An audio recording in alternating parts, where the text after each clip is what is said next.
There's a million videos out there on why you're bad at Overwatch, why certain team comps work certain ways, why heroes work certain ways, why abilities work in certain ways. But I'm here to tell you why you're a bad competitive player, why you're a bad competitive teammate, and really, this may not involve you directly, but your teammates and things that you can watch for to really see people that are bad to play with, to see people that are bad to be around, and people that are just not really very... well, I have a lot of friends, I want to point this out too, that have these mindsets, and I play with them, and I feel like it's my responsibility, of course, to weed out these mindsets. So I've talked with a lot of people that I know personally about this. Now I'm going to talk to you guys about how I think we should conduct ourselves when playing Overwatch.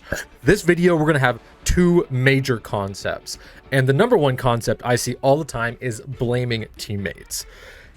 We all know when there's a teammate that throws. We all know when there's somebody who's not doing their best, when their damage is still triple digits and the game ends, when their healing is triple digits and the game ends, when their deaths are double digits and the game ends. We always have an idea like, okay, this person is done terrible, and so therefore they lost the game for us. That may be true. There may be a little bit of truth to that.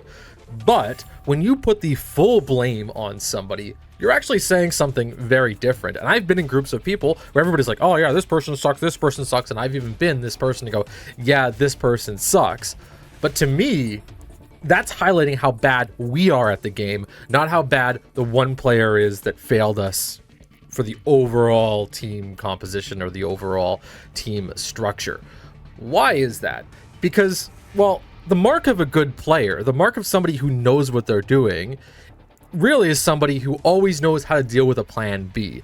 Just because you're good at Overwatch in the most optimal position, in the most optimal composition, which I'll hear a lot from people that are like, I'm gold and I played with GMs and the game was fun and great and I held myself together. Well, what we've done is we've put you in the best light possible.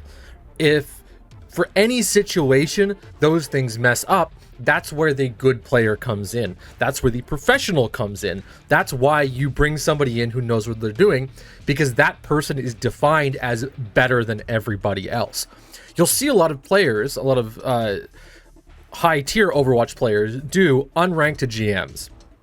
And bronze to GMs used to be a big thing.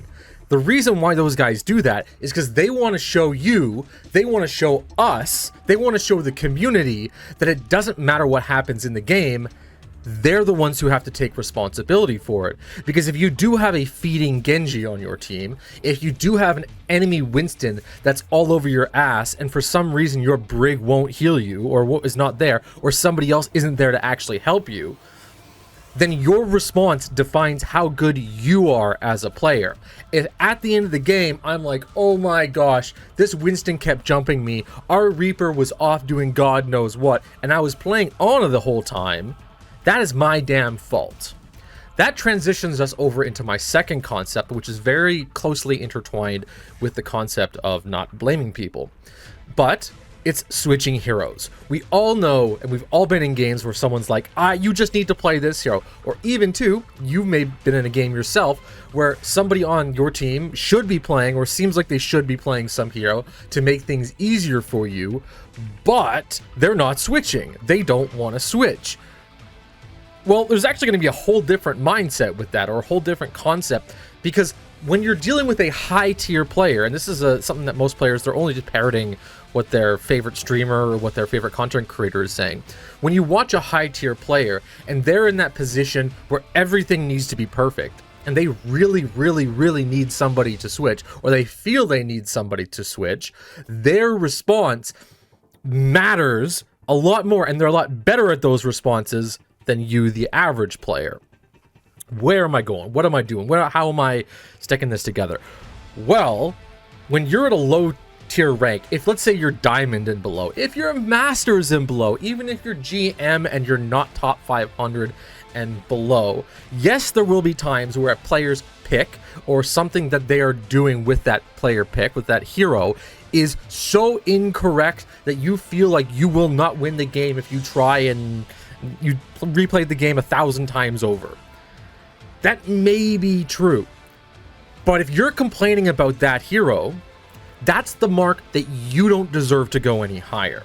Because you need to learn about how to play around that hero. You need to figure out what the strengths and weaknesses are in that hero, so that when somebody's playing a weak hero into a weak composition, you change up the play style, your own play style, to deal with whatever that person is doing in the worst situation that their hero can be in. Because you're the better player. You're supposed to be the better player. If you want to rank up, you cannot be standing there and going, my team needs to do this, they didn't do this, they had terrible healing, they had terrible damage block, they had terrible damage done. You can't do that. You're the better player. You have to go, my Widowmaker is playing into a Winston, Genji, Lucio, Tracer composition. How do I deal with that? How do I learn to win a game when that is the situation? Because if you win that game, that's the game. Those are the games that push you up into the next rank. Because if you're just helpless, that's the way everybody else is at your rank too. And you're going to stay at your rank. So, to me, if you're demanding, and I'll demand composition switch all the time for certain, not demand, sorry, I'll repeat that, and you want somebody to switch, and you feel like you demand them to switch, keep in mind this is something that you're asking somebody to do. What you're saying is you're having a hard time with what they're doing right now. Can you switch? Can you do something different? Now again, part of your skill is how are you going to win with that person? So how do you ask them? Do you say, we need you to switch right now? Because the final little say on this is, where does that decree come from? Where does your position saying, hey, they have an enemy Widowmaker, this is screwing us up. Tank, you need to play Winston. You need to play Diva. Where is that coming from? Well, it's coming from a random person that you've randomly queued with. You have to think about the perspective of somebody else that's doing this too. You're a random person that they queued with. They don't know who you are. They don't know what's going on. I've been in silver games and I'm a diamond player. Silver games where players are like, we need this to happen. And in my mind, I'm going, well, you're playing a stupid hero. You're playing it in a terrible way. And you're telling me, who's multiple ranks above you, to switch. They don't know that because, again, I'm a random person. I'm not going to make a demand back to a silver player to go, you have to do X, Y, and Z. Why? Because I know that they're a silver player. And when I'm in diamond, I know that the diamond players are just diamond players. Of course, they may be suggesting something that will increase my chances of winning in that moment, but we don't know where that decree is coming from. This is where the meta is delayed quite a bit. A lot of low-rank players still think Reinhardt is the best character to play. Because I play with silver friends and gold friends, and you get people that are like, you have to play Reinhardt. Or, another example, I'll play a hero that is dominating the enemy team or completely countering the enemy team in some way. I'll be winning, and then somebody on my team will go, switch. You need to switch because in theory, one I've heard relatively recently was that Winston counters Tracer, so therefore I shouldn't be playing Tracer. Number one, how do you know that? You're a silver player. I'm a diamond player. If a diamond player says that to me, I don't even know the person. I don't know where this decree is coming from. Who says that I can't win the game on Tracer when there's a Winston? Now, of course, higher elos right now are rolling their eyes like, Jesus, Tracer can basically run circles around Winston, which is it. Like, I know that personally. But it's a random, like, the expectation from the person that is making the demand of me is random. And you have to be able to think of that too when you're making that request. When I have friends and we're all in a group, I'll even say to them when I'm in the group with them and I know them and I have to talk to them, I go, maybe we should switch it up. That might do a little bit better. But switch it up to me goes, okay, either you need to switch a hero, and need to doesn't, like, either we're going to lose if you don't switch a hero, or you need to switch your playstyle. And I don't care which one. I don't really care which one. If we keep doing the same thing over and over again, the person that's in my Discord chat with me, I'm going to be like, hey man, that last game was pretty rough. But if it's some random person that I've just jumped into queue and that's some person on my 5-man team, then that's all on me. That is my skill. Anytime I'm asking them to do something, I'm saying, hey, I'm not skilled enough. I don't deserve this win. Can you win this for me?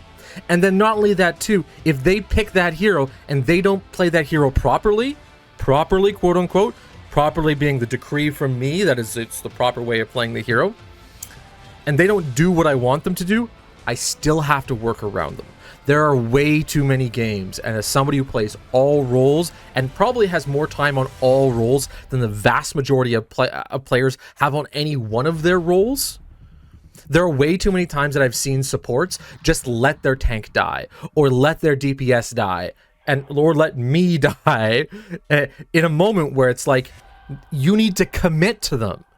Even if the person's doing something that you think is totally stupid, even if the hero that you think that they're playing is just the most ridiculous thing ever, you have to commit, because that's how skilled you are.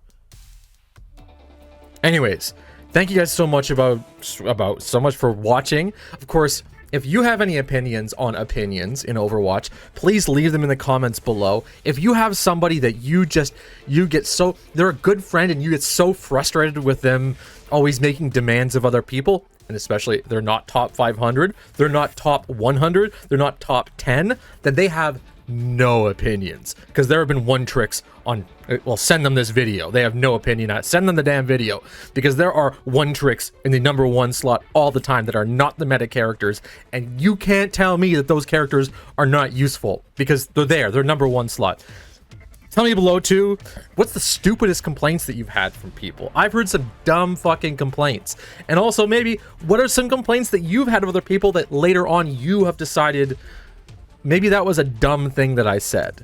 I know I've asked people to do certain things, and then later on, I'll go through the meta in some way, watch some player, and I totally change my mind. I'm like, oh, maybe that wasn't the best choice in that specific situation. Comment below, guys. Give me a like, thumbs up, subscribe, and all that kind of stuff. I'll see y'all later. I love these conversations. I could just go on forever, but have a great one, guys.